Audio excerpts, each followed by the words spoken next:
Welcome back.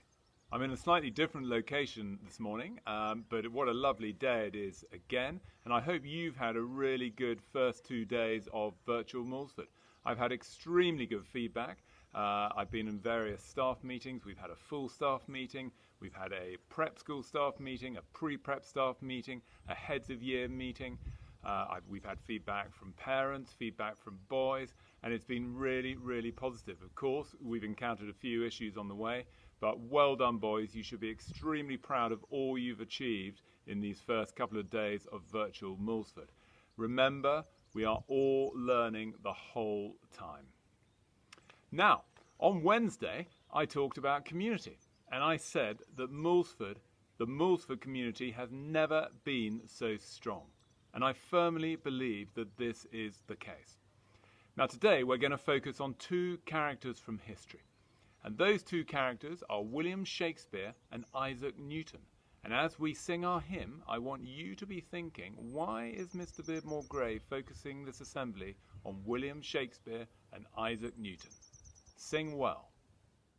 In Christ alone, my hope is found. He is my light, my strength, my song. This cornerstone, this solid ground, firm through the fiercest drought and storm. What heights of love, what depths of peace, when fears are stilled, when striving cease, my comforter, my all in all, here in the love of Christ I stand.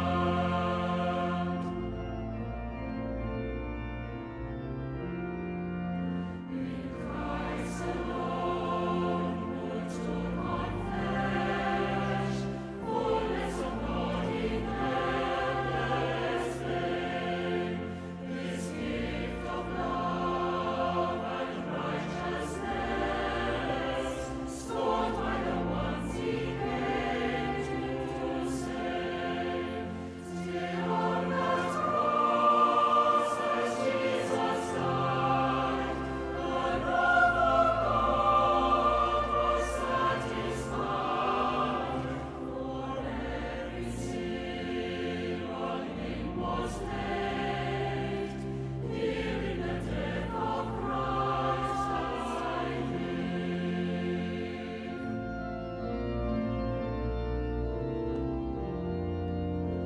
There in the ground His body lay, light of the world, my darkness stain.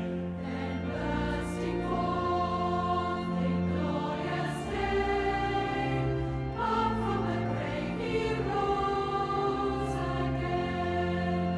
And as He stands in victory, since Jesus lost His grip on me, for I am His and He is mine, bought in the precious blood of Christ.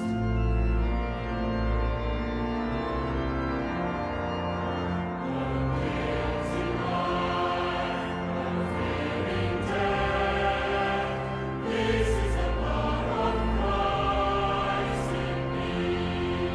From life's first rise to final grave, Jesus commands my destiny.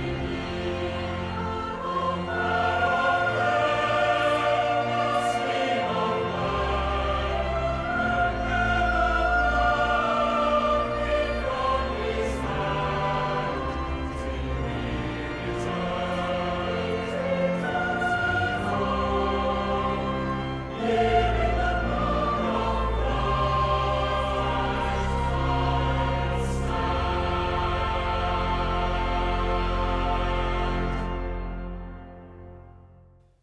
Well, I hope you enjoyed the hymn. Now, have you guessed why we're focusing today on William Shakespeare and Isaac Newton? Well, there are two reasons. Firstly, yesterday was the anniversary of not only William Shakespeare's birth, but also the day he died.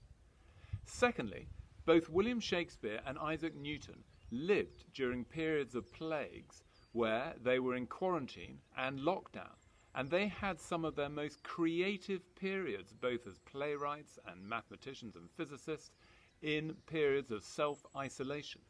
So who were they? Well, William Shakespeare is probably the world's most famous playwright, and, as I said, he lived during several plagues. Now, there was one plague going on in the year 1606, which went on into 1607, when he was in lockdown and he was basically quarantined at home. And during that period, he wrote three of his most famous plays: Macbeth, King Lear, and Antony and Cleopatra. And I'm going to give you a few quotes from those plays. So from Macbeth, this is from the Witches: double, double, toil and trouble. And also from the Witches, when shall we three meet again, in thunder, lightning, or in rain? Or from his play King Lear, nothing will come of nothing. Or, many a true word has been spoken in jest. So for Shakespeare, even though he was in quarantine, he still managed to write the most extraordinary work that endures to this day. So being in quarantine and being in self-isolation does not stifle creativity. In fact, it can spark your imagination. Now, how about Isaac Newton? Well, he was a very famous English mathematician and physicist. And in 1666, roughly 60 years after William Shakespeare was writing Macbeth, he himself was in lockdown in Cambridgeshire because of the plague. And he had what was known as his annus mirabilis, the year of wonders, where he invented calculus, he invented the laws of motion, from which he deducted the theory of gravity. Legend has it that Newton worked out about the theory of gravity when an apple fell on his head. I think this is probably unlikely, although he did have an apple tree in his garden, so I'm sure apples played a part. So, being in lockdown, in isolation, does not stifle creativity. And sometimes our most creative times happen when we have lots of spare time, when we've got time to think, when we've got time just to be bored. That's when the brain can sometimes really get going. And I've seen so much creativity from yourselves on the Mulsford Twitter account, in your lessons, and a really good example of both creativity and community coming together brilliantly was the Year 3 video which I saw on Twitter entitled Pass It On. What a fantastic video that was. Now, we're going to go into our prayers, and we're going to start with a prayer of thanksgiving. We thank you, God, our Father, for the shelter and comfort of our homes, for the love and companionship of family and friends, and for all the blessings which we take for granted. Hear our prayers for all those who are less fortunate than we are, and bless all who work to help them. For Jesus Christ's sake, Amen. And we now say the Lord's Prayer together. Our Father, who art in heaven, hallowed be thy name. Thy kingdom come, thy will be done, on earth as it is in heaven. Give us this day our daily bread, and forgive us our trespasses, as we forgive those who trespass against us. And lead us not into temptation, but deliver us from evil. For thine is the kingdom, the power and the glory, for ever and ever. Amen. Have a really good day, have a really good weekend, and I'll see you on Monday.